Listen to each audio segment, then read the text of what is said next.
ಅವತ್ತಿನ ಒಂದು ದರ್ದನ್ನು ಹೇಗೋ ಮಾಡಿ ತಪ್ಪಿಸ್ಕೊಳ್ಳೋಕ್ಕೆ ಬೀಸೋದೊಡನೆ ತಪ್ಪಿಸ್ಕೊಂಡ್ರೆ 1000 ವರ್ಷ ಆಯಸ್ಸು ಅಂತ ಆ ಸಮಸ್ಯೆಯಿಂದ ಹೊರಗೆ ಬರೋಕ್ಕೆ ಒಂದು ಚೆಕ್ ಕೊಟ್ಬಿಡೋದು. ಜೊತೆಗೆ ನಮ್ಮ ಬ್ಯಾಂಕ್ನವರು ನನಗೆ ದಂಡ ಕೂಡ ಹಾಕಿದ್ದಾರೆ, ಚಾರ್ಜಸ್ ಹಾಕ್ತಾರೆ ಅದಕ್ಕೆ. ಹೌದೌದು, ಒಂದು 200-250 ರೂಪಾಯಿ ಆ ಥರದ್ದೆಲ್ಲ ಹಾಕ್ತಾರೆ. ಅದೆಲ್ಲ ಆಗಿ ನನಗೆ ಒಂದು ಕಡೆ ಚೆಕ್ಕು ಎನ್ಕ್ಯಾಶ್ ಆಗಿಲ್ಲ, ಇನ್ನೊಂದು ಕಡೆ ದಂಡ ಹಾಕಿಸ್ಕೊಂಡೆ ಬ್ಯಾಂಕಿಂದ. ಚೆಕ್ ಕೊಟ್ಟವರ ಅಕೌಂಟಿನಲ್ಲಿ ಸಾಕಷ್ಟು ಹಣ ಇಲ್ಲ ಅಂದರೂ ಚೆಕ್ ಬೌನ್ಸಿಂಗ್ ಕೇಸ್ ಬರುತ್ತೆ, ಅಕೌಂಟ್ ಕ್ಲೋಸ್ ಆಗಿದ್ದರೂ ಚೆಕ್ ಬೌನ್ಸಿಂಗ್ ಕೇಸ್ ಬರುತ್ತೆ, ಸ್ಟಾಪ್ ಪೇಮೆಂಟ್ ಆರ್ಡರ್ ಬಂದಿದ್ರೂ ಬರುತ್ತೆ, ಸಿಗ್ನೇಚರ್ ಟ್ಯಾಲಿ ಆಗಿಲ್ಲ ಅಂದರೂ ಬರುತ್ತೆ. ಏನೋ ಒಂದು ಕಾರಣಕ್ಕೆ ಏನು ಮಾಡ್ತಾರೆ, ಆ ಖಾಲಿ ಚೆಕ್ಕನ್ನು ತಮಗಿಷ್ಟ ಬಂದಂತೆ ಭರ್ತಿ ಮಾಡ್ಕೋತಾರೆ. ಈಗ ನನಗೆ ನಿಮ್ಮಿಂದ 1 ಲಕ್ಷ ಬರಬೇಕು ಅಂತಿದ್ದರೆ ನಾನು 5 ಲಕ್ಷ ಬರ್ಕೊಂಡು ಬ್ಯಾಂಕಿಗೆ ಹಾಕೋದು, ನಿಮ್ಮನ್ನು ಹರಾಸ್ ಮಾಡೋದು.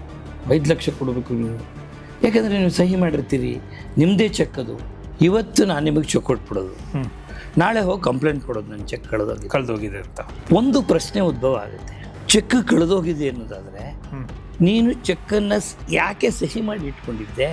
ಪೊಲೀಸ್ನವ್ರಿಗೆ ಚೆಕ್ ಬೌನ್ಸಿಂಗ್ ಕೇಸಲ್ಲಿ ಇಲ್ವೇ ಇಲ್ಲ. ಪೊಲೀಸಿನವರು ಯಾವುದೇ ಕಂಪ್ಲೇಂಟ್ ಎಂಟರ್ಟೈನ್ ಮಾಡೋ ಹಾಗಿಲ್ಲ, ಕೇಸ್ ಮಾಡೋ ಹಾಗಿಲ್ಲ. ನಿಜ ಹೇಳ್ಬೇಕು ಅಂದ್ರೆ ವಿಚಾರಣೆ ಮಾಡೋಂಗಿಲ್ಲ. 5 ಚೆಕ್ಕಲ್ಲಿ ಅವರು ಅಪರಾಧಿ ಅಂತ ಘೋಷಿತ ಆದರೆ ಅದು ಹಿಂಗಾಗುತ್ತೆ. ಅದು ಒಂದೊಂದು ಕೇಸಿಗೂ 2 ವರ್ಷ. ತುಂಬ ಜನ ನಾನು ಚೆಕ್ ಬೌನ್ಸಿಂಗ್ ಕೇಸ್ ಹಾಕಿದ್ದೀನಿ ಸರ್, ನಂಗೆ ದುಡ್ಡು ಬಂದುಬಿಡುತ್ತೆ ಸರ್, ಕೊಡಲೇಬೇಕಲ್ವಾ ಸರ್ ಅಂತಾರೆ. ಇದು ವಸೂಲಿ ಪ್ರಕರಣ ಅಲ್ವೇ ಅಲ್ಲ.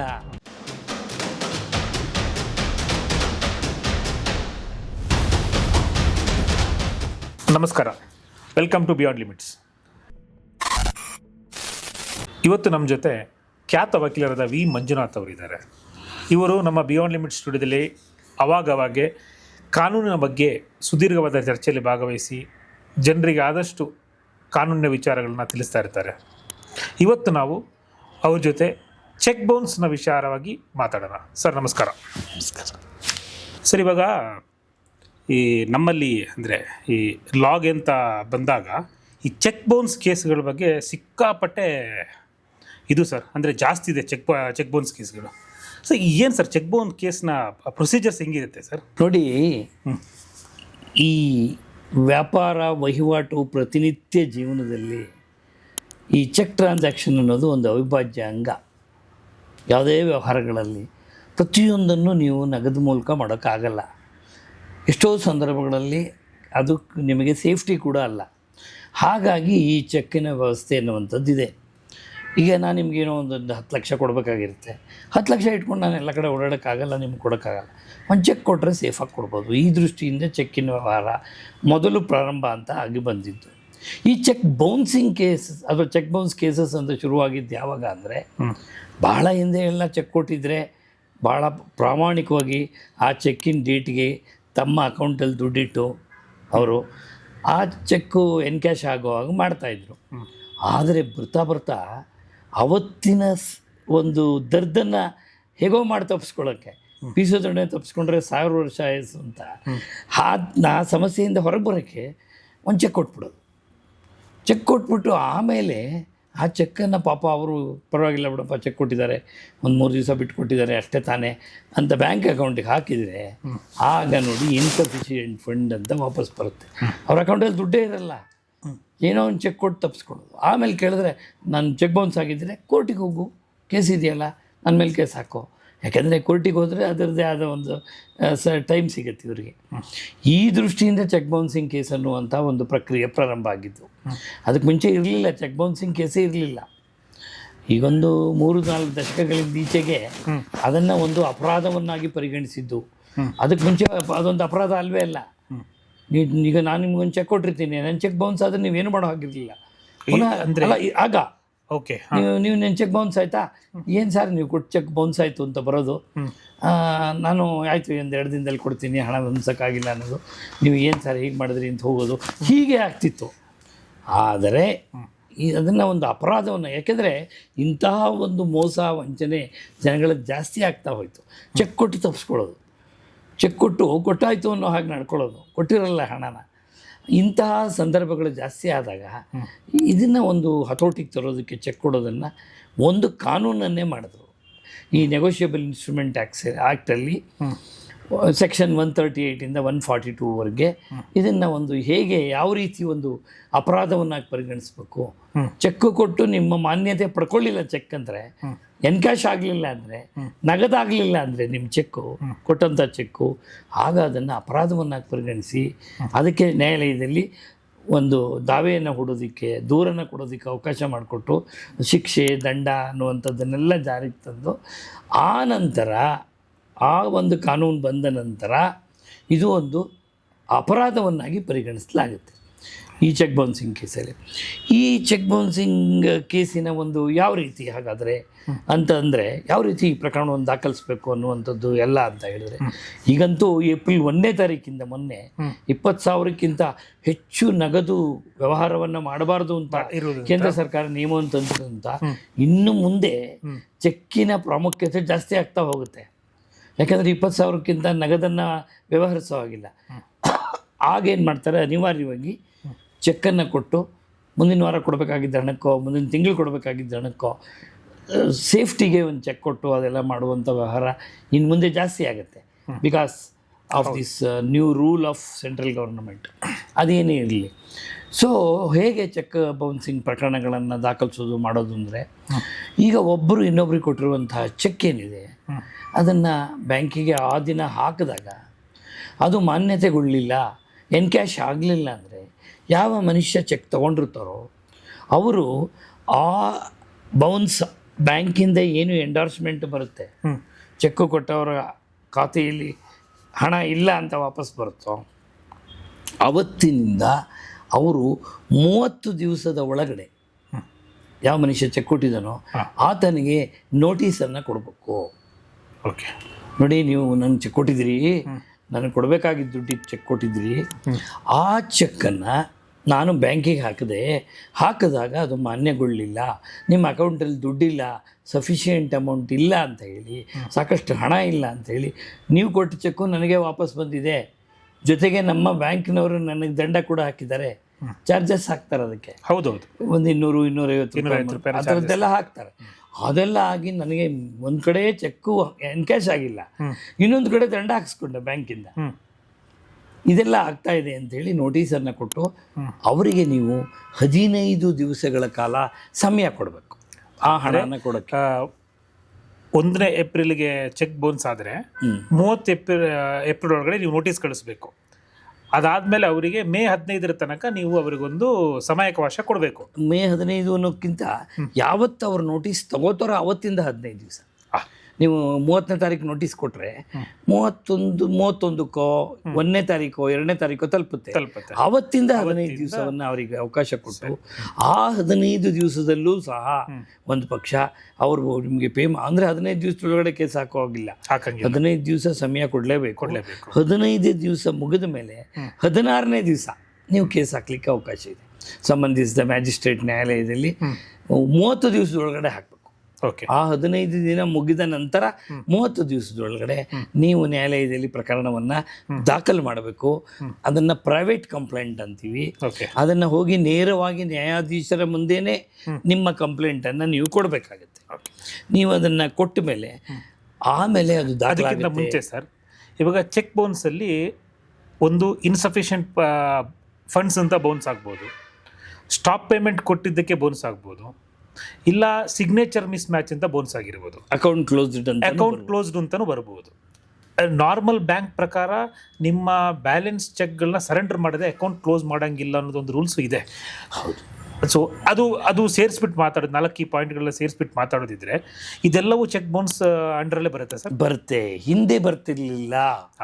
ನೋಡಿ, ಇದು ನ್ಯಾಯಾಲಯದಲ್ಲಿ ಕಾನೂನಿನಲ್ಲಿ ಯಾವುದೇ ಒಂದು ಹೊಸ ಕಾನೂನು ಜಾರಿಗೆ ಬಂದಾಗ ಬಂದಿದ್ದ ದಿವಸನೇ ಅದು ಪರ್ಫೆಕ್ಟ್ ಇರಲ್ಲ. ಅದು ಬಂದಿದ್ದ ದಿವಸನೇ ಪರ್ಫೆಕ್ಟ್ ಇರಲ್ಲ.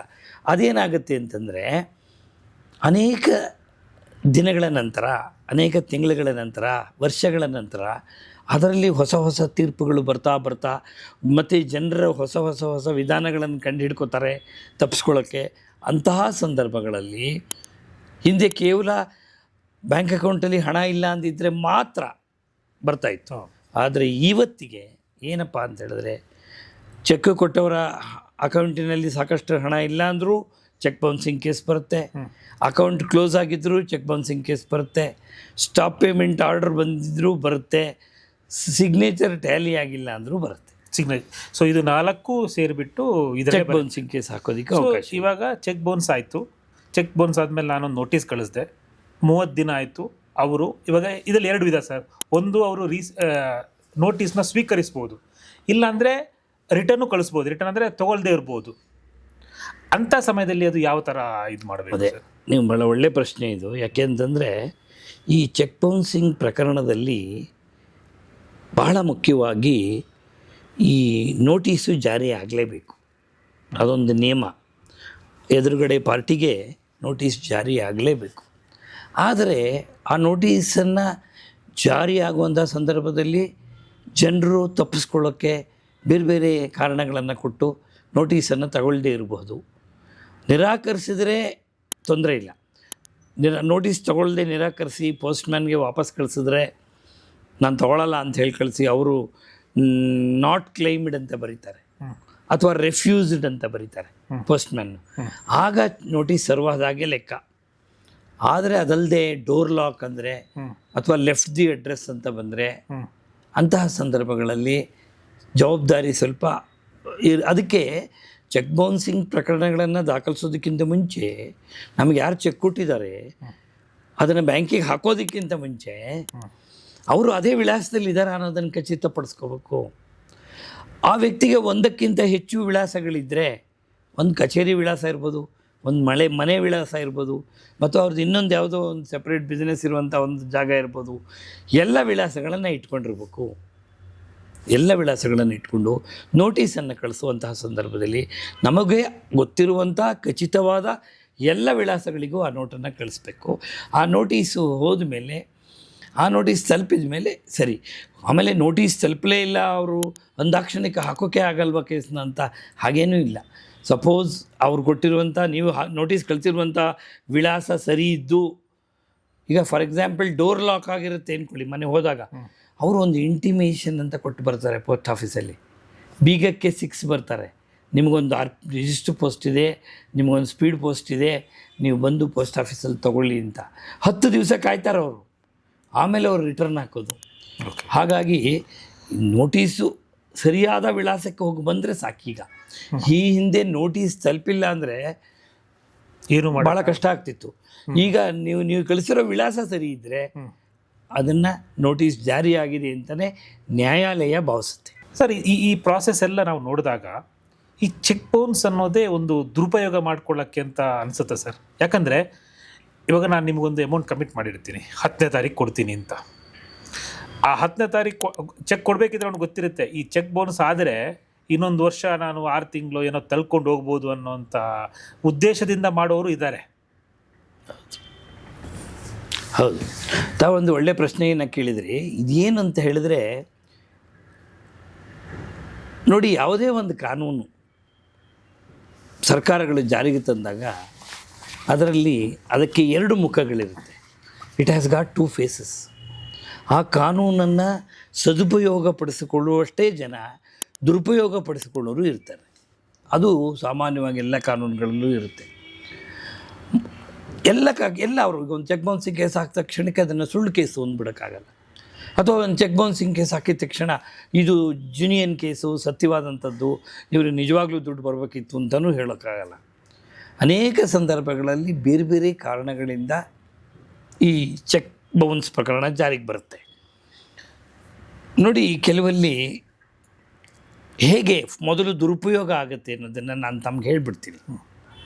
ಹಣಕಾಸಿನ ವ್ಯವಹಾರ ಮಾಡ್ತಿರ್ತಾರೆ ಯಾರೋ, ಅವ್ರ ಬಿಸ್ನೆಸ್ಸೇ ಫೈನಾನ್ಸ್ ಮಾಡೋದು, ಅಂದರೆ ಬಡ್ಡಿಗೆ ಹಣ ಕೊಡೋದು.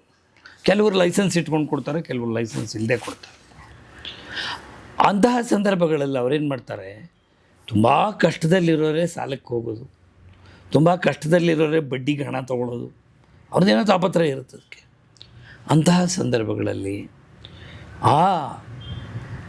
ಏನು ಸಾಲ ತೆಗೆದುಕೊಳ್ಳೋಕೆ ಬಂದಿದ್ದಾರೆ ಅವ್ರ ಹತ್ರ ಬ್ಲ್ಯಾಂಕ್ ಚೆಕ್ಗಳನ್ನು ತಗೋತಾರೆ.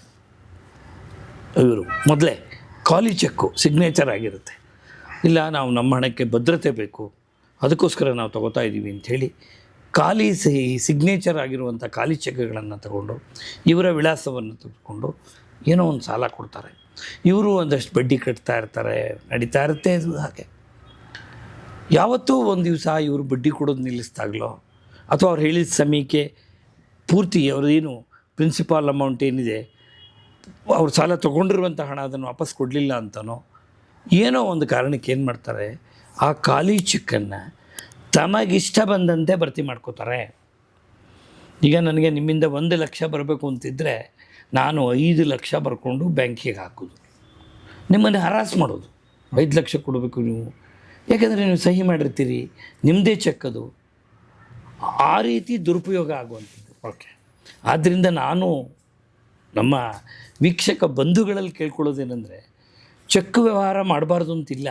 ಇರೋದೇ ಚೆಕ್ ವ್ಯವಹಾರ, ದಟ್ ಈಸ್ ಫಾರ್ ಸೇಫ್ಟಿ, ಮಾಡೋದು ಒಳ್ಳೆಯದೇ. ಆದರೆ ದಯವಿಟ್ಟು ಯಾರಿಗೂ ಯಾವಾಗಲೂ ಬ್ಲ್ಯಾಂಕ್ ಸಹಿ ಮಾಡಿದ ಖಾಲಿ ಚೆಕ್ಗಳನ್ನು ಕೊಡಬೇಡಿ. ನೀವು ಹಣ ತುಂಬಿಸಿ, ಅದರಲ್ಲಿ ಎಷ್ಟು ಹಣ ನೀವು ಕೊಡಬೇಕಿದೆಯೋ ಆ ಹಣವನ್ನು ಬರೆದು both in words and figures ಎರಡೂ ಬರೀಬೇಕು ನೀವು. ಉದಾಹರಣೆಗೆ ನೀವು 10,000 ಅಂತ ಬರ್ತಿರೋದನ್ನ 1,10,000 ಮಾಡ್ಕೊಂಬಿಡ್ಬೋದು. ಅದಕ್ಕೆ ಅವಕಾಶ ಕೊಡಬಾರ್ದು. ಎಷ್ಟು ಹಣ ನೀವು ಕೊಡಬೇಕಿದೆಯೋ ಆ ಹಣನೂ ಬರೀರಿ, ವರ್ಡ್ಸಲ್ಲೂ ಬರೀರಿ, ಆಮೇಲೆ ನೀವು ಯಾರಿಗೆ ಬೇಕಾದ್ರೂ ಚೆಕ್ ಕೊಡಿ. ಆಗ ನಿಮಗೆ ದುರುಪಯೋಗ ಆಗೋದಿಲ್ಲ. ಇನ್ನು ಇದು ಒಂದಾಯಿತು, ದುರುಪಯೋಗ ಪಡಿಸ್ಕೊಳ್ಳುವ ಸಾಧ್ಯತೆಗಳಿದೆ. ತುಂಬ ಜನ ಆ ರೀತಿ ದುರುಪಯೋಗ ಪಡಿಸ್ಕೊಂಡು ಶೋಷಣೆ ಮಾಡಿ ತೊಂದರೆ ಕೊಟ್ಟು ದುಪ್ಪಟ್ಟು ವಸೂಲು ಮಾಡಿದಂಥ ಸಂದರ್ಭಗಳನ್ನು ನಾವು ವಕೀಲರಾಗಿ ನೋಡಿದ್ದೀವಿ. ಇನ್ನೊಂದು ಅಂದರೆ ಚೆಕ್ ಕೊಟ್ಟವರು, ಚೆಕ್ ಕೊಟ್ಟವರು ಸಹ ಕೆಲವು ಸಾರಿ ಮೋಸ ಮಾಡ್ತಾರೆ. ನಿಜವಾಗ್ಲೂ ಕೊಡಬೇಕಾಗಿರುತ್ತೆ, ಆದರೆ ಇಲ್ಲ, ನಿಜವಾಗ್ಲೂ ಚೆಕ್ ಕೊಟ್ಟಿರ್ತಾರೆ, ಅವರೇ ಬರ್ಕೊಟ್ಟಿರ್ತಾರೆ, ಇಲ್ಲ ನಾನು ಸಾಲಕ್ಕೆ ಕೊಟ್ಟಿದ್ದಲ್ಲ, ಸಾಲ ತೀರ್ಸೋಕ್ಕೆ ಕೊಟ್ಟಿದ್ದಲ್ಲ, ಅವರೇ ನನ್ನನ್ನು ಸಾಲ ಕೇಳಿದ್ರು, ನಾನು ಕೊಟ್ಟೆ, ಆದರೆ ಆ ದಿವಸಕ್ಕೆ ನಾನು ಹಣ ಹೊಂದ್ಸೋಕ್ಕಾಗಲಿಲ್ಲ, ಚೆಕ್ ಬೌನ್ಸ್ ಆಗೋಯ್ತು, ನನ್ನ ಚೆಕ್ ವಾಪಸ್ ಕೊಡಿ ಅಂದರೆ ಅವರು ಕೇಸ್ ಹಾಕಿದ್ದಾರೆ. ನಾನೇ ಅವ್ರಿಗೆ ಕೊಟ್ಟಿದ್ದೆ ಚೆಕ್ನ, ಸಾಲದ ಮೂಲಕ ಕೇಳಿದ್ರು, ಅದಕ್ಕೆ ಕೊಟ್ಟೆ ಒಂದು ಪೋಸ್ಟೇಟೆಡ್ ಚೆಕ್ನ. ಅವರು ಚೆಕ್ಕಿನ ಬ್ಯಾಂಕಿಗೆ ಹಾಕೋದಕ್ಕಿಂತ ಮುಂಚೆ ಹಣ ವ್ಯವಸ್ಥೆ ನನ್ನ ಅಕೌಂಟ್ಗೆ ಮಾಡಲಿಲ್ಲ ನಾನು, ಆ ಕಾರಣಕ್ಕೆ ಬೌನ್ಸ್ ಆಯ್ತೇ ಹೊರತು ನಾನು ಅವ್ರಿಗೇನು ಕೊಡಬೇಕಿಲ್ಲ ಅಂತಾರೆ. ಅದಕ್ಕೋಸ್ಕರ ಈ ಚೆಕ್ ತಗೊಳ್ಳೋರಿದ್ದಾರಲ್ಲ, ಚೆಕ್ ತಗೊಳ್ಳೋರು ಭಾಳ ಜವಾಬ್ದಾರಿ ಇರಬೇಕು. ಕೆಲವರು ತುಂಬ ಜನ ಏನು ಮಾಡ್ತಾರೆ ಅಂದರೆ, ನಾನು ಕೊಟ್ಟಿದ್ದ ಹಣಕ್ಕೊಂದು ಚೆಕ್ ತೊಗೊಂಡಿದ್ದೀನಲ್ಲ, ಸಾಕಲ್ವಾ ದಾಖಲೆ, ಇನ್ನೇನು ಬೇಕು, ಸೇಫ್ಟಿ ಇದೆಯಲ್ಲ ನನಗೆ, ನನ್ನ ಹಣ ವಾಪಸ್ ಬರುತ್ತೆ ಅಂತ ಅಂದ್ಕೋಬಾರ್ದು. ತಾವು ಕೊಟ್ಟಿರುವಂಥ ಹಣಕ್ಕೆ ತಾವು ಆ ವ್ಯಕ್ತಿಯಿಂದ ಚೆಕ್ಕನ್ನು ಪಡ್ಕೊಳ್ಳೋದಲ್ಲದೆ ಬೇರೆ ದಾಖಲೆಗಳನ್ನು ಪಡ್ಕೋಬೇಕು. ಕೊನೆ ಪಕ್ಷ ಒಂದು ರಸೀತಿಯನ್ನು, ನಿಮ್ಮಿಂದ ಸಾಲ ತೆಗೆದುಕೊಂಡಿದ್ದಕ್ಕೆ ರಸೀತಿಯನ್ನು ಬರೆಸ್ಕೋಬೇಕು. ಇಷ್ಟು ಹಣವನ್ನು ನಾನು ಇಂತಹವರಿಂದ ಈ ದಿವಸ ತೆಗೆದುಕೊಂಡಿದ್ದೀನಿ ಅಂತ ಬರ್ಕೋಬೇಕು. ತಪ್ಪಿದ್ರೆ ಆನ್ ಡಿಮ್ಯಾಂಡ್ ಪ್ರೊನೋಟ್ ಬರುತ್ತೆ, ಅದನ್ನಾದರೂ ಬರೆಸ್ಕೊಂಡು ತೊಗೋಬೇಕು ಸೇಫ್ಟಿಗೆ. ಈ ರೀತಿ ಅಥವಾ ಒಂದು ಲೋನ್ ಅಗ್ರಿಮೆಂಟ್ ಅಂತ ಮಾಡ್ಕೋಬೇಕು ಸ್ಟ್ಯಾಂಪ್ ಪೇಪರ್ ಮೇಲೆ. ಏನಿಲ್ಲ ಅಂದರೆ ಒಂದು 100 ರೂಪಾಯಿ ಮೇಲೆ ಒಂದು ಪ್ರಮಾಣ ಪತ್ರಕ್ಕೆ ಅಫಿಡವಿಟ್ ಆದರೂ ಮಾಡ್ಕೋಬೇಕು. ನಾನು ಇವರಿಂದ ಇಷ್ಟು ಹಣವನ್ನು ಸಾಲವಾಗಿ ತೊಗೊಂಡು ಇಷ್ಟು ದಿನದಲ್ಲಿ ತೀರಿಸ್ತೀನಿ ಅಂತ ಹೇಳಿದ್ದೀನಿ, ನಾನು ಅದಕ್ಕೆ ಭದ್ರತೆಗಾಗಿ ನಾನು ಈ ಚೆಕ್ಕನ್ನು ಕೊಟ್ಟಿದ್ದೀನಿ. ಹೀಗೆ ಅವರೂ ಕೆಲವು ಸೂಕ್ತವಾದ ಇದು ಮಾಡಬೇಕು. ಇವರು ಖಾಲಿ ಚೆಕ್ಗಳಲ್ಲಿ ಕೊಡಬಾರ್ದು. ಈ ರೀತಿ ಮುಂಜಾಗ್ರತೆ ವಹಿಸ್ಕೊಂಡು ವ್ಯವಹಾರ ಮಾಡಿದ್ರೆ ಚೆಕ್ ವ್ಯವಹಾರದಲ್ಲಿ ಯಾವ ತೊಂದರೆಯೂ ಇಲ್ಲ. ಆದರೆ ಎಲ್ಲಾದರೂ ಅಪ್ಪಿತಪ್ಪಿ ಮುಂಜಾಗ್ರತೆ ವಹಿಸದೆ ಹೋದರೆ ಇಬ್ಬರಲ್ಲಿ ಯಾರಿಗೆ ಬೇಕಾದ್ರೂ ತೊಂದರೆ ಆಗ್ಬೋದು. ಚೆಕ್ಕು ಕೊಟ್ಟವರಿಗೂ ತೊಂದರೆ ಆಗ್ಬೋದು, ಛತ್ರ ತೊಗೊಂಡವರಿಗೂ ತೊಂದರೆ ಆಗ್ಬೋದು. ಆದ್ದರಿಂದ ಈ ಚೆಕ್ಕಿನ ವ್ಯವಹಾರ ಮಾಡುವಾಗ ಜಾಗ್ರತೆಯಿಂದ ಮಾಡಬೇಕು. ಇದಕ್ಕೊಂದು ಆ್ಯಡ್ ಮಾಡಿಕೊಡ್ತಾರೆ, ಡಿಜಿಟಲ್ ಯುಗದಲ್ಲಿ ಇದ್ವಿ ನಾವು. ವಾಟ್ಸಪ್ಪಲ್ಲಿ ಅವರು ಡೀಟೇಲ್ಸ್ ಕಳಿಸಿದ್ದು ಅದರ್ ರಿಸಿಪ್ಟ್ ಇದ್ದರೂ ನಡೆಯುತ್ತೆ ಸರ್? ಕನ್ಸಿಡರ್ ಮಾಡುತ್ತೆ? ಸಾಕು, ಕೋರ್ಟ್ ಕನ್ಸಿಡರ್ ಮಾಡುತ್ತೆ. ಹೌದು, ಕನ್ಸಿಡರ್ ಮಾಡ್ತಾರೆ. ವಾಟ್ಸಾಪಲ್ಲಿ ಈಗ ನಾನು ನಿಮ್ಮಿಂದ 5 ಲಕ್ಷ ರೂಪಾಯಿಗಳನ್ನು ಈ ದಿವಸ ಸಾಲ ತೊಗೋತೀನಿ, ನೀವು ನಂಗೆ ಕೊಡ್ತೀರಿ, ನೀವು ಅಂತೀರ ವಾಟ್ಸಾಪಲ್ಲಿ ಒಂದು ಮೆಸೇಜ್ ಕಳಿಸ್ಬಿಡಿ ಸರ್ ನನಗೆ ಅಂತಾರೆ, ನನ್ನ ಪಾರ್ಟ್ನರಿಗೆ ತೋರಿಸ್ಬೇಕು ಅಂತ ನೀವು ಅಂತೀರಿ. ನಾನು ಕೊಟ್ಟಿದ್ದೀನಿ ಅಂತ ನಮ್ಮ ಪಾರ್ಟ್ನರಿಗೆ ಗೊತ್ತಾಗಬೇಕಲ್ಲ ಸರ್ ಅಂತ ನಾನು ನಿಮಗೊಂದು ಮೆಸೇಜ್ ಕಳಿಸ್ತೀನಿ.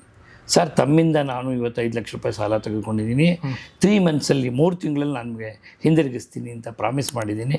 ಹಾಗೆ ನಾನು ಪ್ರಾಮಿಸ್ ಮಾಡ್ತೀನಿ ಮತ್ತು ಇದೇ ದಿವಸ ನಾನು ನಿಮ್ಮ ಭದ್ರತೆಗಾಗಿ ಒಂದು ಚೆಕ್ಕನ್ನು ಕೊಡ್ತಾ ಇದ್ದೀನಿ ಅಂತ, ಇಂಥ ಬ್ಯಾಂಕಿನ ಅಕೌಂಟ್ದು ಇಂಥ ಚೆಕ್ಕನ್ನು ಕೊಟ್ಟಿದ್ದೀನಿ ಅಂತ ನಾನು ನಿಮ್ಗೊಂದು ವಾಟ್ಸಪ್ ಮೆಸೇಜ್ ಮಾಡಿದ್ರೆ ಅದೊಂದು ಅಮೂಲ್ಯವಾದ ದಾಖಲೆ ಆಗುತ್ತೆ. ಓಕೆ, ಇವಾಗ ದುರುಪಯೋಗ ಅಂತ ಬಂದಾಗ ಸರ್ ನಾವು 2 ಪಾಯಿಂಟ್ ಬಗ್ಗೆ ಮಾತಾಡಿದ್ವಿ. 3ನೇ ಪಾಯಿಂಟ್ ನನ್ನ ತಲೆಗೆ ಹೊಳಿತಾ ಇರೋದಂತೆ, ನಾನು ಒಬ್ರಿಗೆ ಕಾಸು ಕೊಡಬೇಕು, ಚೆಕ್ ಕೊಟ್ಟಿದ್ದೀನಿ, ಅವರು ವಿಡ್ರಾ ಅಂದರೆ ಬೌನ್ಸ್ ಆಗಿದೆ, ನಾನು ಪಕ್ಕದಲ್ಲಿ ಸ್ಟೇಷನ್ಗೆ ಹೋಗ್ಬಿಟ್ಟು ನನ್ನ ಚೆಕ್ ಕಳೆದು ಹೋಗಿದೆ ಅಂತ ಕಂಪ್ಲೇಂಟ್ ಕೊಟ್ಬಿಡ್ತೀನಿ. ಅಂಥ ಸಮಯದಲ್ಲಿ ಏನಾಗ್ಬೋದು ಸರ್? ಅದು ಇಂತಹ ಪ್ರಕರಣಗಳು ತುಂಬ ಬರ್ತಾ ಇದೆ, ಈಗಾಗಲೇ ಕೋರ್ಟಿನಲ್ಲಿ ಬರ್ತಾ ಇದೆ. ಇವತ್ತು ನಾನು ನಿಮಗೆ ಚೆಕ್ ಕೊಟ್ಬಿಡೋದು, ನಾಳೆ ಹೋಗಿ ಕಂಪ್ಲೇಂಟ್ ಕೊಡೋದು ನನ್ನ ಚೆಕ್ ಕಳೆದೋಗಿದೆ ಅಂತ. ಒಂದು ಪ್ರಶ್ನೆ ಉದ್ಭವ ಆಗುತ್ತೆ, ಚೆಕ್ ಕಳೆದೋಗಿದೆ ಅನ್ನೋದಾದರೆ ನೀನು ಚೆಕ್ಕನ್ನು ಯಾಕೆ ಸಹಿ ಮಾಡಿ ಇಟ್ಕೊಂಡಿದ್ದೆ? ಯಾರಾದರೂ ಚೆಕ್ ಕೊಡೋರು ಕೊಡೋ ಸಂದರ್ಭದಲ್ಲಿ ಬರೆದು ಸಹಿ ಮಾಡಿ ಕೊಡ್ತಾರೆ. ಹೌದು, ಈ ಚೆಕ್ ಕಳೆದೋಗಿದೆ ಅಂದರೆ ಇಡೀ ನಿನ್ನ ಚೆಕ್ ಪುಸ್ತಕಕ್ಕೆಲ್ಲ ಸೈನ್ ಮಾಡಿ ಇಟ್ಟಿರ್ತೀಯ? ಇರಲ್ಲ, ಯಾರು ಕೊಡಬೇಕಾದಾಗ ಸಹಿ ಮಾಡಿಕೊಡೋದು ಅದು. ಮತ್ತು ನೀವು ನಿನ್ನೆ ಚೆಕ್ ಕೊಟ್ಟು ಇವತ್ತು ಬಂದು ಪೊಲೀಸಿಗೆ ಕಂಪ್ಲೇಂಟ್ ಕೊಟ್ಟು ಚೆಕ್ ಕಳೆದೋಗಿದೆ ಅಂದರೆ ನಾನು ಬಚಾವ್ ಆಗ್ಬಿಡ್ತೀನಿ ಅಂತ ಅಂದ್ಕೊಳಕ್ಕಾಗಲ್ಲ. ಅದು ನ್ಯಾಯಾಲಯದಲ್ಲಿ ಪಾಟಿ ಸವಾಲ್ ಅಂತ ವಕೀಲರು ನಾವು ಮಾಡ್ತೀವಿ, ಆಗ ಸತ್ಯ ಹೊರಗೆ ಬಂದುಬಿಡುತ್ತೆ, ಸತ್ಯ ಹೊರಗೆ ಬರುತ್ತೆ. ಈ ಥರ ಡಿಫೆನ್ಸ್ ತೊಗೊಂಡವ್ರು ತುಂಬ ಜನ ಇದ್ದಾರೆ. ಕಳೆದೋಗಿತ್ತು, ಇವ್ರಿಗೆ ಸಿಕ್ಕಿದೆ. ಒಂದು ಚೆಕ್ಕು ಕಳೆದು ಹೋಗಿದೆ ಅನ್ನೋದಾದ್ರೂ ನನಗೆ ಸಿಗಬೇಕು ಅಂತ ಹೆಂಗೆ? ಹೌದು, ಕಳೆದೋಗಿದೆ ಅಂದರೆ ಇನ್ನು ರೋಡಲ್ಲಿ ಸಿಗುತ್ತಾ? ಇಲ್ಲ. ನಿಮ್ಮ ಕಾಲ್ ರೆಕಾರ್ಡಿಂಗ್ಸ್ ಮುಂಚೆ ತೆಗೆದಿದ್ದರೆ ಕಾಲ್ಸ್ ಡಿಸ್ಕಷನ್ ಎಲ್ಲ ಇದ್ದೇ ಇರುತ್ತೆ. ಮತ್ತೆ ಹಾಗಾಗಿ ಆ ಡಿಫೆನ್ಸನ್ನು ಏನು ನ್ಯಾಯಾಲಯಗಳು ಅಷ್ಟು ಸುಲಭವಾಗಿ ನಂಬಲ್ಲ. ಕಳೆದು ಹೋಗಿದೆ ಸಹಿ ಮಾಡಿ ಇಡೋ ಅಗತ್ಯ ಇಲ್ಲಪ್ಪ. ಹೌದು, ಒಂದು ಪಕ್ಷ ಕಳೆದು ಹೋಗಿದ್ರೆ ಖಾಲಿ ಚೆಕ್ ಇಟ್ಟಿರ್ತೀಯ, ನೀನು ಯಾಕೆ ಸಹಿ ಮಾಡಿ ಇಡ್ತೀಯ? ಜೊತೆಗೆ ನೀನು ಎಲ್ಲಿ ಚೆಕ್ ಕಳ್ಕೊತೀಯ ಅಂತ ಅವ್ರಿಗೇನು ಗೊತ್ತಿರುತ್ತೆ? ಆಯಿತು, ನಿನ್ನ ವಿಳಾಸ ಎಲ್ಲಿ ಗೊತ್ತಿರುತ್ತೆ ಅವ್ರಿಗೆ? ಹೌದು, ಬಟ್ ನಿನ್ನ ಅಡ್ರೆಸ್ ಬ್ಯಾಂಕ್ ಅವರಂತೂ ಕೊಡಲ್ಲ. ಬ್ಯಾಂಕ್ ಅವ್ರಿಗೆ ಹೋಗಿ ನೀವು ನನಗೆ ಕಸ್ಟಮರ್ ಕೊಡಲ್ಲ. ಅವ್ರು ಹೇಳ್ತಾರೆ ಇಲ್ಲ, ಅದು ನಾವು ಗೌಪ್ಯತೆ ಕಾಪಾಡಬೇಕು, ಯಾವುದೇ ಕಾರಣಕ್ಕೂ ನಾವು ಕೊಡಲ್ಲ. ಅಂದಮೇಲೆ ನಿನ್ನ ವಿಳಾಸ ಹೇಗೆ ಗೊತ್ತಿರುತ್ತೆ ಅವ್ರಿಗೆ? ಅಂದೆಲ್ಲ ಮಾಡಿದಾಗ ಇದೊಂದು ಫಾಲ್ಸ್ ಡಿಫೆನ್ಸ್ ಅಂತ ಗೊತ್ತಾಗುತ್ತೆ. ಸುಳ್ಳಿನಿಂದ ಈತ ತನ್ನ ಜವಾಬ್ದಾರಿಯನ್ನು ತಪ್ಪಿಸ್ಕೊಳ್ಳೋಕೆ ಹೇಳ್ತಾ ಇದ್ದಾನೆ ಅಂತ ಹೇಳುತ್ತೆ.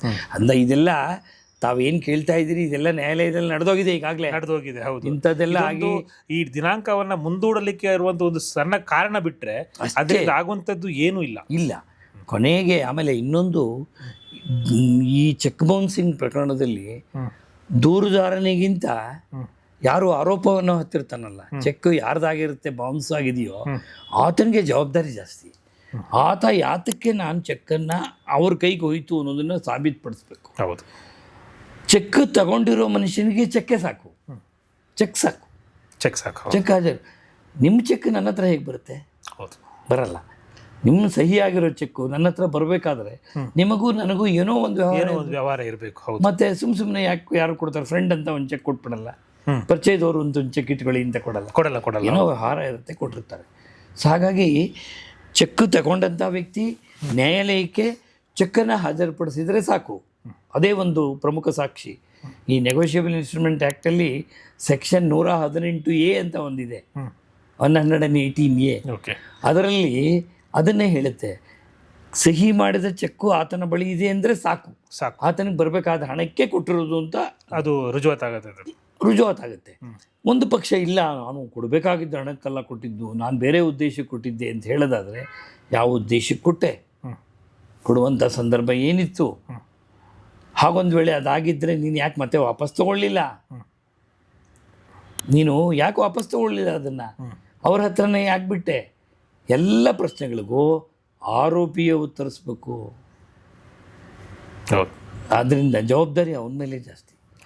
ಅದು ಬೇರೆ ಕೇಸಿನ ಥರ ತಪ್ಪಿಸ್ಕೊಳಕ್ಕಾಗಲ್ಲ. ಆತ ಏನೇ ಡಿಫೆನ್ಸ್. ಆಮೇಲೆ 2010ನೇ ಇಸ್ವಿಯಲ್ಲಿ ಸರ್ವೋಚ್ಚ ನ್ಯಾಯಾಲಯದಲ್ಲಿ ಒಂದು ರಂಗಪ್ಪ ವರ್ಸಸ್ ಮೋಹನ್ ಅನ್ನುವಂಥ ಒಂದು ಪ್ರಕರಣ ಬಂತು. ರಂಗಪ್ಪ ವರ್ಸಸ್ ಮೋಹನ್ ಅಂತ. ಅದು ನಮ್ಮ ಕರ್ನಾಟಕದಿಂದನೇ ಹೋಗಿದ್ವಿ ಕೇಸದು. ಇಲ್ಲಿ ಕರ್ನಾಟಕದಲ್ಲಿ ನಡೆದು, ಆಮೇಲೆ ಕರ್ನಾಟಕ ಉಚ್ಚ ನ್ಯಾಯಾಲಯದಲ್ಲಿ ಅದರ ಮುಂದಿನ ನಡೆದು, ಆಮೇಲೆ ಸುಪ್ರೀಂ ಕೋರ್ಟಿಗೆ ಹೋದಾಗ ಅದೊಂದು ಮಹತ್ತರವಾದ ತೀರ್ಪು. Rangappa versus Mohan check bouncing ಪ್ರಕರಣದಲ್ಲಿ ಸಂಪೂರ್ಣ ಜವಾಬ್ದಾರಿ ಚೆಕ್ ಕೊಟ್ಟಂಥ ಆರೋಪಿ ಮೇಲಿರುತ್ತೆ. ಆತನೇ ಅದನ್ನು ಸಾಬೀತುಪಡಿಸ್ಬೇಕು. ಚೆಕ್ ಪ್ರೆಸೆಂಟ್ ಮಾಡಿದರೆ ಸಾಕು ಅನ್ನುವಂಥದ್ದಿರುತ್ತೆ. ಹಾಗಾಗಿ ಏನಾದರೂ ಈ ಚೆಕ್ ಬೌನ್ಸಿಂಗ್ ಪ್ರಕರಣಗಳಲ್ಲಿ ಯಾರೇ ಆಗಲಿ ಒಂದು ಹೆಚ್ಚು ಪಾರದರ್ಶಕವಾಗಿ ನಡ್ಕೊಳ್ಳೋದು ಒಳ್ಳೆಯದು. ನಾಳೆ ನ್ಯಾಯಾಲಯಕ್ಕೆ ಹೋಗ್ತೀನಿ ನಾನು ಹಂಗೆ ಹೇಳ್ಬಿಡ್ತೀನಿ, ನಾನು ಹಿಂಗೆ ಹೇಳ್ಬಿಡ್ತೀನಿ, ನನ್ನ ಚೆಕ್ ಕಳೆದೋಗಿತ್ತು ಅಂತ ತೊಗೊಂಡೋದು ಯಾರೂ ನಂಬಲ್ಲ. ಯಾರೂ ಚೆಕ್ ಬುಕ್ಕನ್ನು ಜೇಬಲ್ಲಿ ಇಟ್ಕೊಂಡು ಓಡಾಡಲ್ಲ ಕಳೆದೋಗೋಕ್ಕೆ. ಅದು ಇವ್ರದ್ದೊಂದೇ ಚೆಕ್ ಲೀಫೇ ಯಾಕೆ ಕಳೆದೋಗುತ್ತೆ, ಸಹಿಯಾಗಿರೋದೇ ಯಾಕೆ? ಅದೆಲ್ಲ ಪ್ರಶ್ನೆಗಳಿಗೆ ಪಾಟಿ ಸವಾಲಿನಲ್ಲಿ ವಕೀಲರ ಪ್ರಶ್ನೆಗಳಿಗೆ ಉತ್ತರಿಸುವಾಗ ಸತ್ಯ ಈಚೆ ಬಂದೇ ಬರುತ್ತೆ. ಅದಲ್ಲದೆ ಅದಕ್ಕೆ ಸಾಲ ಕೊಡುವಂಥವ್ರು ಅಥವಾ ಯಾವುದಾದ್ರು ಒಂದು ಪ್ರಕರಣದಲ್ಲಿದ್ದರೆ ಚೆಕ್ಕಿನ ಜೊತೆಗೆ ಇನ್ನೂ ಒಂದು ದಾಖಲೆಯನ್ನು ಇಟ್ಕೊಂಡಿರೋದು ಒಳ್ಳೆಯದು. ಅದು ಅವರಿಗೆ ಬಹಳ ಒಳ್ಳೆಯ ಸಹಾಯಕ್ಕೆ ಬರುತ್ತೆ ಕೋರ್ಟ್ನಲ್ಲಿ ದುಡ್ಡುಗಳು. ಇನ್ನು ಚೆಕ್ ಕೊಡುವಂಥವ್ರು ಸಹ ಯಾವುದೇ ಕಾರಣಕ್ಕೂ ಖಾಲಿ ಚೆಕ್ಕು, ಸಹಿ ಮಾಡಿರೋ ಚೆಕ್ಕನ್ನು ಕೊಟ್ಟು ಅನಗತ್ಯವಾಗಿ ಸಮಸ್ಯೆಗಳಲ್ಲಿ ಸಿಲ್ಕೋಬಾರ್ದು. ಎಷ್ಟು ಕೊಡಬೇಕೋ, ಎಷ್ಟು ಕೊಡಬೇಕಾಗಿದೆಯೋ ಅದು ಕೊಡಿ. ಒಂದು ಸಾದರೆ ಪ್ರಕರಣ ದಾಖಲಾಗುತ್ತೆ. ಆಮೇಲೆ ಕೇಳ್ಬೋದು ನಿಮ್ಮ ಶಿಕ್ಷೆ ಏನು ಅಂತ. ಇದರಲ್ಲಿ ಇಲ್ಲ, coming back to the point sir, ಇವಾಗ ನಾವು ನೋಟಿಸ್ ಸರ್ವ್ ಮಾಡಿ 15 ದಿನ ಅಂದರೆ ರಿಸೀವ್ ಆಗಿ 15 ದಿನದೊಳಗಡೆ ರಿಸೀವ್ಡ್ ಆರ್ ರಿಜೆಕ್ಟೆಡ್ ಏನಾದ್ರೂ 15 ದಿನದೊಳಗಡೆ ನಾವು ಕೋರ್ಟ್ಗೆ ಹೋಗಬಾರ್ದು. ಅವನಿಗೆ ಹಣ ಕೊಡೋಕ್ಕೆ ಸಮಯ ಕೊಡಬೇಕು. ಅವನಿಗೆ ನೋಟಿಸ್ ತಲುಪಿತಲ್ಲ, ಹೌದು, ಅವತ್ತಿಂದ 15 ದಿವಸ ಸುಮ್ಮನೆ ಇರ್ಬೇಕು ನಾವು. ನೋಡಪ್ಪ, ಇವತ್ತಿಂದ 15 ದಿನ ನಿನಗೆ 1ನೇ ತಾರೀಕು ನೋಟಿಸ್ ಹೋಗಿದೆ, ತಲುಪಿದೆ ನಿನಗೆ. 15ನೇ ತಾರೀಕುವರೆಗೂ ನಿನಗೆ ಟೈಮ್ ಇದೆ ಕಾನೂನಲ್ಲಿ. ನಾನು ನಿನ್ನನ್ನು ಮಾತಾಡ್ಸಲ್ಲ. ಒಳ್ಳೆ ಮಾತಲ್ಲಿ ನೀನು 15 ದಿವಸದಲ್ಲಿ ತಂದು ಕೊಟ್ಟರೆ ನಾನು ಕೋರ್ಟಿಗೆ ಹೋಗಲ್ಲ. ನೀನು ತಂದು ಕೊಡದೆ ಹೋದರೆ 16ನೇ ದಿವಸದಿಂದ 1 ತಿಂಗಳು ಒಳಗಡೆ ನಾನು ಕೋರ್ಟಿಗೆ ಹೋಗ್ಬೋದು. 30 days from the last day. ಅದಾದಮೇಲೆ ನಾನು 30 ದಿವಸದಲ್ಲಿ ಹೋಗ್ಬೋದು. ನಾನು ಹೋದ್ಮೇಲೆ ನೋಡು, ನ್ಯಾಯಾಲಯದಲ್ಲಿ ನೀನು ನನ್ನನ್ನು ಭೇಟಿ ಮಾಡಬೇಕಾಗುತ್ತೆ. ನ್ಯಾಯಾಲಯಕ್ಕೆ ಹೋದರೆ ನೀನು ವಕೀಲರನ್ನು ನೇಮಿಸ್ಕೋಬೇಕು, ಓಡಾಡಬೇಕು. ಒಂದಲ್ಲ ಒಂದು ದಿವಸ ನನ್ನ ಹಣ ನೀನು ಕೊಡಲೇಬೇಕಾಗುತ್ತೆ. ಈ ಖರ್ಚುಗಳೆಲ್ಲ ಪ್ರೊಸೀಜರ್ಗಳು ಹೆಂಗೆ ನಡೆಯುತ್ತೆ ಸರ್? ಅಲ್ಲ, ಅಲ್ಲಿ ನ್ಯಾಯಾಲಯದಲ್ಲಿ ಏನಂದರೆ, ನೀವು ಚೆಕ್ ಬೌನ್ಸಿಂಗ್ ಪ್ರಕರಣವನ್ನು ಫೈಲ್ ಮಾಡಿದ್ಮೇಲೆ ಒಂದು ಸೋರನ್ ಸ್ಟೇಟ್ಮೆಂಟ್ ಅಂತ ಒಂದು ಡೇಟನ್ನು ಕೊಡ್ತಾರೆ ನ್ಯಾಯಾಲಯ. ಸೋರನ್ ಸ್ಟೇಟ್ಮೆಂಟ್ ಅಂದರೆ ನೀವು ನಿಮ್ಮ ಇಡೀ ಕೇಸಿನ ಪ್ರಕರಣವನ್ನು ಪ್ರಮಾಣ ಪತ್ರದ ಮೂಲಕ ಕೋರ್ಟಿಗೆ ಹಾಕ್ತೀರಿ. By way of affidavit you will file it. ಅದು ಅಫಿಡವಿಟ್ ಫೈಲ್ ಮಾಡಿ ನಿಮ್ಮಲ್ಲಿ ಏನು ಒರಿಜಿನಲ್ ಚೆಕ್ಸ್ ಇದೆ, ಒರಿಜಿನಲ್ ನೀವು ಕೊಟ್ಟಂಥ ನೋಟಿಸ್ ಇದೆ, ಎಕ್ನಾಲೆಜ್ಮೆಂಟ್ ಇದೆ, ಎಲ್ಲವನ್ನು ನ್ಯಾಯಾಲಯಕ್ಕೆ ಹಾಜರುಪಡಿಸ್ತೀರಿ. ಅದೆಲ್ಲವನ್ನು exhibit P1, P2, P3, P4 ಅಂತ ಮಾರ್ಕ್ ಮಾಡ್ತಾರೆ. ಅಲ್ಲಿಗೆ ನಿಮ್ಮ ಭಾಗದ ಕೆಲಸ ಮುಗೀತು. ಅದಾದಮೇಲೆ ಆ ಒಂದು ಸೋರನ್ ಸ್ಟೇಟ್ಮೆಂಟ್ ಆದಮೇಲೆ ಅಲ್ಲಿಯವರೆಗೂ PCR ಆಗಿದ್ದಂಥ ನಿಮ್ಮ ಕೇಸು, ಪ್ರೈವೇಟ್ ಕಂಪ್ಲೇಂಟ್ ಆಗಿದ್ದಂಥ ನಿಮ್ಮ ಕೇಸು CC ಅಂತ ಆಗುತ್ತೆ. CC ಅಂದರೆ ಕ್ರಿಮಿನಲ್ ಕೇಸ್ ಅಂತ. ಅಲ್ಲಿವರೆಗೂ ಪ್ರೈವೇಟ್ ಕಂಪ್ಲೇಂಟ್ ಆಗಿತ್ತದು.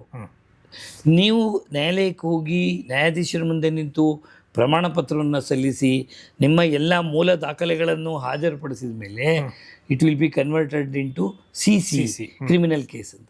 ಅದಾದ ಮೇಲೇ ಅವನಿಗೆ ಸಮನ್ಸ್ ಹೋಗೋದು. ಅಲ್ಲಿವರೆಗೂ ಹೋಗಲ್ಲ. ಆ CC ಆದಮೇಲೆ ಆತನಿಗೆ ಸಮನ್ಸ್ ಹೋಗಿ, ನೋಡಪ್ಪ, ನಿನ್ನ ಮೇಲೆ ಇಂಥವರು ಕೇಸ್ ಹಾಕಿದ್ದಾರೆ, ಚೆಕ್ ಬೌನ್ಸಿಂಗ್ ಆಗಿದೆ, ನೀನು ಬಂದು ಅದೇನಿದೆ ಸೆಟ್ಲ್ ಮಾಡ್ಕೊಳ್ಳೋದಾದ್ರೆ ಮಾಡ್ಕೊ, ಇಲ್ಲ ಅಂದರೆ ಬಂದಾಗ ಆತ ಕೋರ್ಟಿಗೆ ಬರಬೇಕಾಗತ್ತೆ, ಜಾಮೀನು ತಗೋಬೇಕಾಗತ್ತೆ, ಸುಮ್ಮನೆ ಬರೋದಲ್ಲ. ಆ ಫಸ್ಟ್ ಹಿಯರಿಂಗ್ಗೆ ಮಿಸ್ ಮಾಡ್ತಾನೆ ಸರ್. ಫಸ್ಟ್ ಹಿಯರಿಂಗ್ ಮಾಡ್ಬೋದು. ಅಂದರೆ ಅವನು ಮಿಸ್ ಮಾಡೋದು ಅಂದರೆ ಬರದೇ ಇದ್ಬಿಡೋದಲ್ಲ. ಅವನ ಪರವಾಗಿ ಅವರ ವಕೀಲರು ಬಂದು ವಕಾಲತ್ತನ್ನು ಹಾಕಿ, ಈ ದಿವಸ ಅನಿವಾರ್ಯ ಕಾರಣಗಳಿಂದ ನಮ್ಮ ಕಕ್ಷಿದಾರರು ಬಂದಿಲ್ಲ, ಮುಂದಿನ ಸಾರಿ ಕರ್ಕೊಂಬರ್ತೀನಿ ಅಂದಾಗ ಆ 2ನೇ ಸಾರಿ ಏನಿದೆ ಆಗ ಮತ್ತೆ ದಿನಾಂಕ ಸಿಗೋದಿಲ್ಲ, ಮತ್ತೆ ಡೇಟ್ ಸಿಗಲ್ಲ. ಮೊದಲನೇ ಸಾರಿ ಅಷ್ಟೇ ಬರದೇ ಇರೋಕ್ಕೆ ಸಾಧ್ಯ. ಆದರೆ ವಕೀಲರು ಹಾಜರಾಗಿ ಅಪ್ಲಿಕೇಶನ್ ಹಾಕಬೇಕು, ವಕಾಲತ್ತು ಹಾಕಬೇಕು. ಇವೆರಡೂ ಹಾಕಿದ್ರೆ ಮೊದಲನೇ ದಿನ ಒಂದು ಎಕ್ಸೆಂಪ್ಷನ್. ಲಾಯರ್ ಬಂದಿಲ್ಲ ಅಂದರೆ ಅವಾಗ ಲಾಯರೇ ಇಟ್ಕೊಂಡಿಲ್ಲ ಅಂದರೆ ವಾರಂಟ್.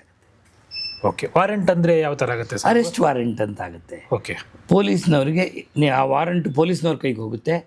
ಪೊಲೀಸ್ನವರು ಹೋಗಿ ಹಿಡ್ಕೊಂಡು ಕರ್ಕೊಂಬರ್ಬೋದು, ಬಂದುಬಿಟ್ಟು ಕೋರ್ಟಿಗೆ ಸಬ್ಮಿಟ್ ಮಾಡಬೇಕು. ಸೊ ಕರ್ಕೊಂಬರ್ಬೇಕು, ಕೋರ್ಟಿಗೆ ಬಿಡಬೇಕು. ನೀವು ಮಧ್ಯೆ ಮಾತನಾಡ್ತಾ ಒಂದು ಪೊಲೀಸ್ ಸ್ಟೇಷನ್ ವಿಷಯ ಕೇಳಿದ್ರಿ, ಪೊಲೀಸ್ನವ್ರಿಗೆ ಚೆಕ್ ಬೌನ್ಸಿಂಗ್ ಕೇಸಲ್ಲಿ ಇಲ್ಲವೇ ಇಲ್ಲ. ಪೊಲೀಸಿನವರು ಯಾವುದೇ ಕಂಪ್ಲೇಂಟ್ ಎಂಟರ್ಟೈನ್ ಮಾಡೋ ಹಾಗಿಲ್ಲ, ಕೇಸ್ ರಿಜಿಸ್ಟರ್ ಮಾಡೋ ಹಾಗಿಲ್ಲ. ನಿಜ ಹೇಳಬೇಕು ಅಂದರೆ ವಿಚಾರಣೆನೂ ಮಾಡೋ ವಿಚಾರಣೆ ಮಾಡೋಂಗಿಲ್ಲ. ಹೌದು. ಯಾರಾದರೂ ಒಬ್ಬ ವ್ಯಕ್ತಿ ಹೋಗಿ ಸರ್ ನೋಡಿ ಸರ್ ನನಗೆ ಇಂಥ ಮನುಷ್ಯ 10 ಲಕ್ಷ ಕೊಡಬೇಕಾಗಿತ್ತು, ಚೆಕ್ ಕೊಟ್ಟಿದ್ದಾನೆ ನೋಡಿ ಸರ್, ಚೆಕ್ ಬ್ಯಾಂಕಿಗೆ ಹಾಕಿದ್ರೆ ಬೌನ್ಸ್ ಆಗಿಬಿಟ್ಟಿದೆ, ದುಡ್ಡಿಲ್ಲ ಒಂದು, ನೀವೊಂದು 420 ಚೀಟಿಂಗ್ ಕೇಸ್ ರಿಜಿಸ್ಟರ್ ಮಾಡಿ ಸರ್. ಆಗಕ್ಕಾಗಲ್ಲ. ಪೊಲೀಸ್ನವ್ರು ಹೇಳ್ತಾರೆ ನೋಡ್ರಿ ಇದು ಚೀಟಿಂಗ್ ಕೇಸ್ ಅಲ್ಲ, ಇದು ಚೆಕ್ ಬೌನ್ಸಿಂಗ್ ಕೇಸು, ಇದನ್ನು ನ್ಯಾಯಾಲಯ ತೀರ್ಮಾನ ಮಾಡಬೇಕೇ ಹೊರತು ನಮ್ಮ ವ್ಯಾಪ್ತಿಗೆ ಬರೋದಿಲ್ಲ. ನೀವು ದಯವಿಟ್ಟು ಒಬ್ಬ ವಕೀಲರ ಮೂಲಕ ನ್ಯಾಯಾಲಯಕ್ಕೆ ಹೋಗಿ ಅಲ್ಲಿ ನಿಮಗೆ ನ್ಯಾಯ ಸಿಗುತ್ತೆ ಅಷ್ಟೇ ಹೊರತು ನಮ್ಮಲ್ಲಿ ಬರಬೇಡಿ ಅಂತಾರೆ. ಹಾಗಾಗಿ ಚೆಕ್ ಬೌನ್ಸಿಂಗ್ ಪ್ರಕರಣದಲ್ಲಿ ಪೊಲೀಸ್ ಸ್ಟೇಷನ್ನಿಗೆ ಹೋಗುವ ಅವಶ್ಯಕತೆ ಇಲ್ಲ. ಆದರೆ ಇಲ್ಲಿ ಒಂದು ಪಾಯಿಂಟಲ್ಲಿ ಹೋಗ್ಬೋದು ಅಂತ ಅನ್ಕೊತೀನಿ. ಯಾವಾಗಂದರೆ ಯಾರೋ ಒಬ್ಬರು ಕಾಸು ಕೊಟ್ಟಿರ್ತಾರೆ, ಆದರೆ ಅವರು ಚೆಕ್ಕು ಕೊಟ್ಟಿರಲ್ಲ, ಕಾಸು ವಾಪಸ್ ಕೊಡದೇ ಇದ್ದ ಟೈಮಲ್ಲಿ ನೀವು ಪೊಲೀಸರನ್ನ ಭೇಟಿ ಆಗ್ಬೋದಾ ಸರ್ ಆ ಸಮಯದಲ್ಲಿ? ಅಲ್ಲ, ಅದು ಓರಲ್ ಆಯಿತು. ಓರಲ್ ನೋಡಿ, ನಮ್ಮ ನ್ಯಾಯಾಲಯದ ನ್ಯಾಯಾಂಗ ಪ್ರಕ್ರಿಯೆ ಏನಪ್ಪ ಅಂದರೆ, ನೀವು ಏನೇ ಹೇಳಿ ಎಲ್ಲೇ ಹೇಳಿ ಮೊದಲು ಬೇಕಾಗಿದ್ದು ಸಾಕ್ಷಿ ಇಲ್ಲದೆ ವ್ಯವಹರಿಸೋದು ಬಹಳ ಕಷ್ಟ ಇದೆ. ಅಂದರೆ ಬಾಯಿ ಮಾತಿನ ಒಂದು ವಚನ ಕೊಟ್ಟಿರ್ಬೋದು, ಪ್ರಮಾಣ ಮಾಡಿ ಹೇಳಿರ್ಬೋದು ಎಲ್ಲ, ಆದರೆ ಅದಕ್ಕೆ ಬೆಲೆ ಇದೆ, ಕಾನೂನು ಹೇಳುತ್ತೆ. ಆದರೆ ಅದಕ್ಕೆ ಹೆಚ್ಚಿನ ಮಹತ್ವ ಇಲ್ಲ. ನೀವಲ್ಲದೆ ಒಂದಿಬ್ಬರು ಬಂದು ಹೇಳಬೇಕು, ಅವರು ಭರವಸೆ ಕೊಟ್ಟಾಗ ನಾನಿದ್ದೆ, ಹಣ ತಗೊಂಡಾಗ ನಾನಿದ್ದೆ, ಅವ್ರನ್ನ ನಾವು ಇದ್ರ ಪ್ರಕಾರ ಯೂಸ್ ಮಾಡ್ಕೋಬಹುದು. ಆದರೂ ಇಷ್ಟೆಲ್ಲದಕ್ಕೂ ಕೊನೆಯಲ್ಲಿ ಒಂದೇ ಮಾತಲ್ಲಿ ಹೇಳೋದಾದರೆ, ಈ ಓರಲ್ ಏನಿದೆ, ಓರಲ್ಲಾಗೆ ನನಗೂ ಅವ್ರಿಗೂ ಮಾತುಕತೆ ಆಗಿತ್ತು, ವ್ಯವಹಾರ ಆಗಿತ್ತು ಅನ್ನೋದು ನ್ಯಾಯಾಲಯಗಳಲ್ಲಿ ಭದ್ರವಾಗಿ ನಿಲ್ಲಲ್ಲ. ಆದ್ದರಿಂದ ಯಾವುದಕ್ಕೆ ಇರಲಿ, ಒಂದು ಸಾಕ್ಷಿ, ಆಧಾರ, ದಾಖಲೆ ಎಲ್ಲವನ್ನ ಇಟ್ಕೊಂಡು ವ್ಯವಹರಿಸಿದ್ರೆ ಉತ್ತಮ, ಸಮಸ್ಯೆ ಇರಲ್ಲ. ಸೊ ಇವಾಗ ವಾರೆಂಟ್ ಇಶ್ಯೂ ಆಗುತ್ತೆ, ನೋಟಿಸ್ ರಿಸೀವ್ ಮಾಡದೇ ಇರೋ ಕಾರಣಕ್ಕೆ ವಾರೆಂಟ್ ಇಶ್ಯೂ ಆದಮೇಲೆ ಪೊಲೀಸರು ಕರ್ಕೊಂಡ್ಬಂದು ನ್ಯಾಯಾಲಯಕ್ಕೆ ಅವ್ರನ್ನ ಸಬ್ಮಿಟ್ ಮಾಡ್ತಾರೆ. ಅದಾದಮೇಲೆ ಹೆಂಗೆ ನಡೀತೆ ಸರ್? ಅದು ಈ ಪ್ರಕರಣ ಏನಿದೆ, ಚೆಕ್ ಬೌನ್ಸಿಂಗ್ ಪ್ರಕರಣ, 5,000 ರೂಪಾಯಿ ಚೆಕ್ ಇರ್ಬೋದು, 5 ಕೋಟಿ ರೂಪಾಯಿ ಚೆಕ್ ಇರ್ಬೋದು, ಸೇಮ್. ಇದು ಜಾಮೀನು ಪ್ರಕರಣ, ಜಾಮೀನು ಕೊಡುವಂತಹ ಪ್ರಕರಣ. ನ್ಯಾಯಾಲಯ ಜಾಮೀನನ್ನು ನಿರಾಕರಿಸಕ್ಕಾಗಲ್ಲ, ಕೊಡಲೇಬೇಕು. ಆದರೆ ಈ ಚೆಕ್ಕಿನ ಹಣ ಏನಿದೆಯೋ ಅದಕ್ಕೆ ಸರಿಯಾದ ಭದ್ರತೆಯ ಜಾಮೀನನ್ನು ಕೊಡಬೇಕು. ಜಾಮೀನನ್ನು ಕೊಟ್ಟರೆ ಹೋದರೆ ನ್ಯಾಯಾಲಯ ಅವ್ರನ್ನ ಕಳಿಸ್ಬೋದು ಜೈಲಿಗೆ. ಸಾಕ್ಷಿ ಇದು ಕೊಡಬೇಕು, ಜಾಮೀನನ್ನು ಕೊಟ್ಟು ನ್ಯಾಯಾಲಯದಿಂದ ಹೊರಗೆ ಬರಬೇಕು. ಅಂದರೆ ಇವಾಗ 1 ಲಕ್ಷ ರೂಪಾಯಿ ಮೊತ್ತಕ್ಕೆ ಎಷ್ಟು ಜಾಮೀನು ಕೊಡಬೇಕಾಗುತ್ತೆ? ಅಲ್ಲಿ ನೋಡಿ, ಕಾನೂನಲ್ಲಿ ಇಷ್ಟು ಹಣಕ್ಕೆ ಇಷ್ಟು ಭದ್ರತೆ ಹೋಗಬೇಕು ಅಂತಿಲ್ಲ, ಯಾವ ಸ್ಲ್ಯಾಬ್ ಇಲ್ಲ, ಸ್ಲ್ಯಾಬ್ ಅಂತ ಇಲ್ಲ. ಆದರೆ ಸಾಮಾನ್ಯವಾಗಿ ಎಲ್ಲ ಬಹಳಷ್ಟು ನ್ಯಾಯಾಲಯಗಳಲ್ಲಿ 1 ಲಕ್ಷ ರೂಪಾಯಿಗೆ 1,000 ರೂಪಾಯಿ ಭದ್ರತೆ ತಗೋತಾರೆ. ಅಂದರೆ 1% ತಗೊಂಡು ಬಿಡ್ತಾರೆ. ಇಲ್ಲ, ಜಾಮೀನ್ದಾರರನ್ನು ಕರ್ಕೊಂಡ್ಬರ್ಬೋದು. ಜಾಮೀನ್ದಾರನ್ನು ಕರ್ಕೊಂಡು ಬಂದು ಜಾಮೀನ್ದಾರರು ಯಾರಪ್ಪ ಅಂದರೆ, ಆ ಜಾಮೀನು ಕೊಡುವಂಥ ವ್ಯಕ್ತಿಗೆ ಆಸ್ತಿಪಾಸ್ತಿ ಇರಬೇಕು, ಆ ವ್ಯಕ್ತಿ ಆರೋಪಿಗೆ ಗೊತ್ತಿರುವಂತಹ ವ್ಯಕ್ತಿ ಆಗಿರಬೇಕು, ಬಂಧುವಾಗಿರಬೇಕು, ಸ್ನೇಹಿತನಾಗಿರಬೇಕು, ನೆರೆಹೊರೆಯವರಾಗಿರಬೇಕು, ಏನೋ ಒಂದು ಪರಿಚಿತರಾಗಿರಬೇಕು, ಅಂಥವ್ರು ಬಂದು ಕೊಡಬೇಕು. ಅವ್ರಿಗೆ ಆಸ್ತಿಪಾಸ್ತಿಗಳಿದ್ದು ಆ ಆಸ್ತಿಪಾಸ್ತಿಯ ಖಾತಾ ಏನಿದೆ, ಪತ್ರ, ಅದನ್ನು ನ್ಯಾಯಾಲಯಕ್ಕೆ ಕೊಡಬೇಕು. ಮತ್ತು ಈ ಪ್ರಕರಣ ಮುಗಿಯೋವರೆಗೂ ಆಸ್ತಿಯನ್ನು ಮಾರಾಟ ಮಾಡಬಾರ್ದು, ಅದನ್ನು ಹಾಗೆ ಇಟ್ಕೊಂಡಿರಬೇಕು. ಒಂದು ಫೋಟೋವನ್ನು, ಒಂದು ಶ್ಯೂರಿಟಿ ಅಫಿಡವಿಟ್ ಅಂತ ಮಾಡ್ತೀವಿ, ಅದಕ್ಕೆ ಅಂಟಿಸ್ಬೇಕು. ಶ್ಯೂರಿಟಿ ಅಫಿಡವಿಟ್ಗೆ ಆ ಫೋಟೋ ಅಂಟಿಸಿ, ನಾನು ಇಂಥ ವ್ಯಕ್ತಿಗೆ ಜಾಮೀನ್ದಾರನಾಗಿದ್ದೀನಿ, ನಾನು ಜವಾಬ್ದಾರಿ ತೊಗೋತೀನಿ ಆತ ಕೋರ್ಟಿಗೆ ಬರೋಕ್ಕೆ. ಜಾಮೀನುದಾರ ಹಣಕ್ಕಲ್ಲ, ಜಾಮೀನು ಕೋರ್ಟಿಗೆ ಬರೋದಕ್ಕೆ ಮಾತ್ರ. ಅದನ್ನು ತುಂಬ ಜನ ತಪ್ಪು ತಿಳ್ಕೊತಾರೆ. ಜಾಮೀನು ಅಂದರೆ, ಸರ್ ನಾನು ಜಾಮೀನು ಕೊಟ್ಟರೆ ನಾಳೆ ಅವನು ಹಣ ಕೊಡದೆ ಹೋದ್ರೆ ನಾನು ಕೊಡ್ಬೇಕು. ಖಂಡಿತ ಅಲ್ಲ. ನೀವು ಹಣಕ್ಕೆಲ್ಲ ಜಾಮೀನು ಕೊಡ್ತಾ ಇರೋದು ವ್ಯಕ್ತಿಗೆ. ಆತ ನ್ಯಾಯಾಲಯಕ್ಕೆ ಸಮರ್ಪಕವಾಗಿ ಬರದೇ ಹೋದರೆ ನಾನು ಜವಾಬ್ದಾರನಾಗ್ತೀನಿ ಅಂಥೇಳಿ ನಾನು ಇಂತಿಷ್ಟು ದಂಡ ಕಟ್ಕೊಡ್ತೀನಿ ಅವನು ಕಾನೂನಿಂದ ತಪ್ಪಿಸ್ಕೊಂಡ್ರೆ ಅಂತ ಒಂದು ಜಾಮೀನು ಕೊಡೋದು. ಅದಕ್ಕೆ ಆಸ್ತಿಪಾಸ್ತಿಯ ಕಾಗದ ಪತ್ರಗಳನ್ನು ನ್ಯಾಯಾಲಯಕ್ಕೆ ಕೊಟ್ಟು ಅವರ ಗುರುತಿನ ಚೀಟಿ ಏನಿದೆ, ಆಧಾರ್ ಕಾರ್ಡ್ ಇರ್ಬೋದು, ರೇಷನ್ ಕಾರ್ಡ್ ಇರ್ಬೋದು, ಏನಿದೆಯೋ ಡ್ರೈವಿಂಗ್ ಲೈಸೆನ್ಸ್ ಇರ್ಬೋದು, ಅಂಥದ್ದನ್ನು ನ್ಯಾಯಾಲಯಕ್ಕೆ ತೋರಿಸಿ ಜಾಮೀನನ್ನು ಕೊಡ್ಬೋದು. ಅಥವಾ ಸರ್ಕಾರಿ ನೌಕರನೋ ಅರೆ ಸರ್ಕಾರಿ ನೌಕರರೋ ಆಗಿದ್ದರೆ ಅವರ ಇತ್ತೀಚಿನ ಸಂಬಳದ ಸರ್ಟಿಫಿಕೇಟ್. ಫಾರ್ ಎಕ್ಸಾಂಪಲ್, ಈಗ ನಾವು ಏಪ್ರಿಲಲ್ಲಿದ್ದೀವಿ, ಮಾರ್ಚ್ ತಿಂಗಳ ಸಂಬಳದ ಒಂದು ಸ್ಯಾಲ್ರಿ ಸರ್ಟಿಫಿಕೇಟ್ ಇದೆ, ಅದನ್ನು ಕೊಟ್ಟು ಕೂಡ ಜಾಮೀನು ಕೊಡ್ಬೋದು. ಇಲ್ಲ ನನಗೆ ಯಾರೂ ಜಾಮೀನೇ ಸಿಗ್ತಾ ಇಲ್ಲ, ಏನಪ್ಪ ಮಾಡೋದು, ಯಾರಿಗೂ ಮುಂದೆ ಬರ್ತಾ ಇಲ್ಲ ಅಂದಾಗ ನಗದು ರೂಪದಲ್ಲಿ ನಾನೇನು ಹೇಳಿದೆ ಆ ರೀತಿ ಕೊಟ್ಟು ಹಣವನ್ನು ಡೆಪಾಸಿಟ್ ಮಾಡಿ ಆಮೇಲೆ ಜಾಮೀನು ತಗೊಳ್ಬೋದು. ಮುಂದೆ ಕೇಸಿನಲ್ಲಿ ಏನಾದರೂ ಈತ ನಿರಪರಾಧಿ ಅಂತ ಆದರೆ ಪ್ರಕರಣದಲ್ಲಿ ಆ ಹಣ ವಾಪಸ್ ಅವ್ರಿಗೆ ಬರುತ್ತೆ. ವಾಪಸ್ ಕೋರ್ಟು ಅವರಿಗೆ ಕೊಡುತ್ತೆ, ತೊಗೊಂಡು ಹೋಗ್ಬೋದು. ಇದರಲ್ಲಿ ಶಿಕ್ಷೆ ಪ್ರಮಾಣ ಎಷ್ಟಿರುತ್ತೆ ಸರ್? ಗರಿಷ್ಠ ಪ್ರಮಾಣ 2 ವರ್ಷ. ಓಕೆ. ಇವಾಗ ಯಾರೋ ಒಬ್ಬರು 5 ಚೆಕ್ ಕೊಟ್ಟಿರ್ತಾರೆ, 5 ಚೆಕ್ಕಲ್ಲಿ ಅವರು ಅಪರಾಧಿ ಅಂತ ಘೋಷಿತ ಆದರೆ ಅದು ಹಿಂಗಾಗುತ್ತೆ. ಅದು ಒಂದೊಂದು ಕೇಸಿಗೂ 2 ವರ್ಷ. ಒಂದೊಂದು ಕೇಸಿಗೆ 2 ವರ್ಷ. ಹೌದು. ನೀವು 5 ಚೆಕ್ ತಗೊಂಡು ಇವಾಗ ಓಕೆ, ಇವಾಗ ಕೆಲವರಲ್ಲಿರೋ ಡೌಟ್ ಏನಂದರೆ 2 ವರ್ಷ ಜೈಲು ಶಿಕ್ಷೆ ಆದರೆ ಕೊಟ್ಟರು ಹಣ ಅಲ್ಲಿಗೆ ಮನ್ನಾ ಆಗುತ್ತಾ? ಅಲ್ಲ, ಆ ಹಣ ಆಗಲ್ಲ.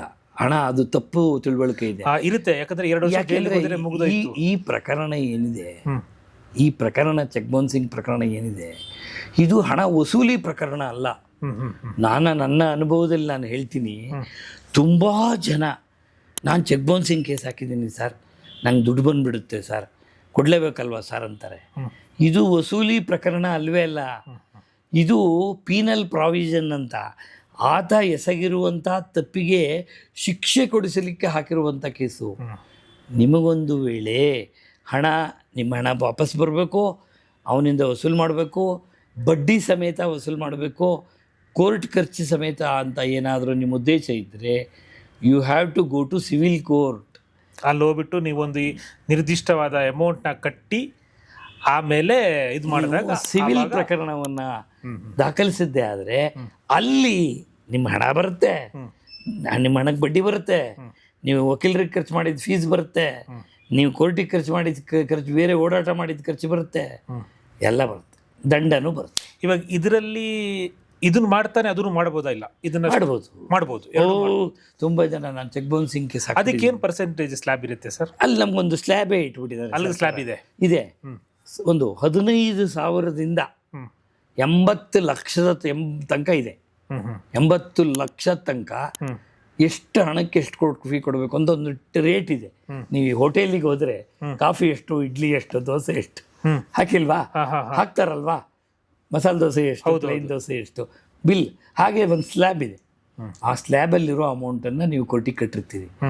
ನಿಮ್ಮ ಪರವಾಗಿ ನ್ಯಾಯಾಲಯ ತೀರ್ಪು ಕೊಟ್ಟಂಥ ಸಂದರ್ಭದಲ್ಲಿ ಆತ ನಿಮಗೆ ಕೊಡಬೇಕಾದ ಹಣದ ಜೊತೆಗೆ ಬಡ್ಡಿಯನ್ನು ಹಾಕಿ, ನೀವು ಕಟ್ಟಿದಿರಲ್ಲ ಕೋರ್ಟ್ ಫೀ, ಅದನ್ನೂ ಸೇರಿ ಅದಕ್ಕೂ ಬಡ್ಡಿ ಹಾಕಿ ಆ ಹಣವನ್ನು ನ್ಯಾಯಾಲಯ ವಸೂಲಿ ಮಾಡಿ ನಿಮಗೆ ಕೊಡ್ತೀವಿ.